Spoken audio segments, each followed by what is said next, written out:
Unraveling the Mystery Behind the Mùi Việt Kiều of My Childhood by Khôi Phạm. This audio article is part of Vignette, a series by Saganier.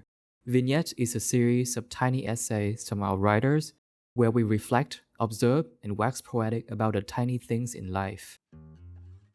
My favorite candy used to be Hershey's Kisses.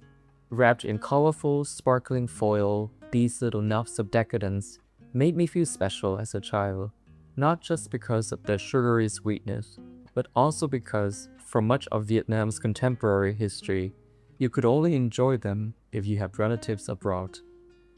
The last war that plagued Vietnam severely fragmented the country in more ways than one, broke up families, and eventually resulted in Vietnamese becoming one of the largest diasporic communities in many Western societies, known as Việt Kiều in the Vietnamese language. As a kid, I couldn't fully grasp the complexities behind the term. I just knew that my aunt was one, and she often gave me Hershey's Kisses when she came to stay with us. So her visits were always a highly anticipated occasion of my formative years. The first evening on the day she landed, after a family meal, we would gather out the big suitcase as she gave out carefully labeled bags of presents for each person.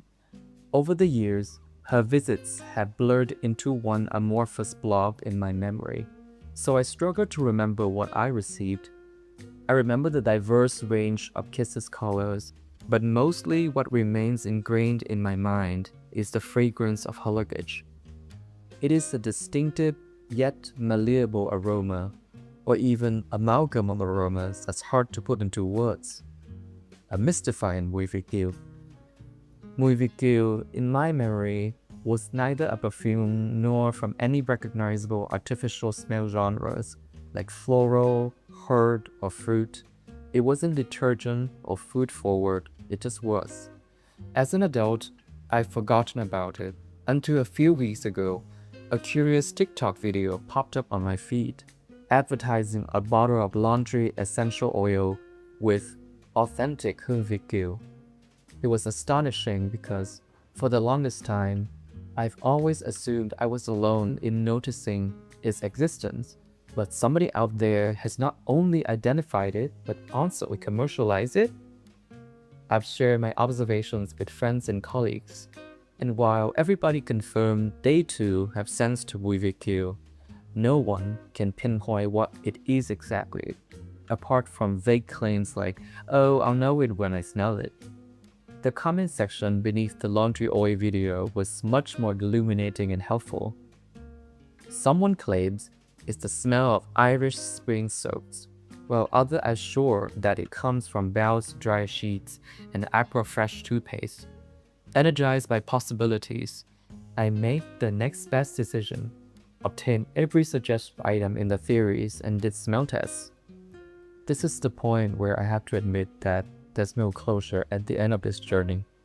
None of them smells as good as my aunt's luggage, even though at various points over the years, it too was filled with Irish springs and Aquafresh. It is entirely possible that they have recently changed their scenting formulae, or that my childhood memories have gotten too murky. But perhaps, the most likely scenario is that there's no definitive Mùi Việt Kiều. Each luggage during each visit smelled ever slightly different, depending on what it encompassed. A little bit of Hershey, a whiff of ocean spray dry cranberries, a touch of Kirkland multivitamins, etc. All piecing together a little smellscape of America that appears so exotic and quasi-mythological to little me. Today, colonialization, cultural exchange, and advancement in logistics have all but dismantled the myth of American products in Vietnam. How I could very easily procure all the scented items for my smell test from local shops and online platforms is a testament to this shifting dynamic. Hershey is now readily available, but Vietnam's progress has also given rise to a plethora of local chocolates so excellent I have touched kisses since. When we didn't have much, every little thing was so special and treasured. Back in the day, as my aunt's visits inched to enclose, her empty suitcase would gradually fill up again, this time chock full of distinctively Vietnam items to stock up her pantry and to be given out as gifts on the other shore. Directions, coffee beans, lacquer cones, silk áo dài, pine tea, lotus hearts, and a sizable and eclectic collection of various mum. Sometimes I wonder about that moment, when after flying halfway across the globe, she would arrive at home and unzip that suitcase.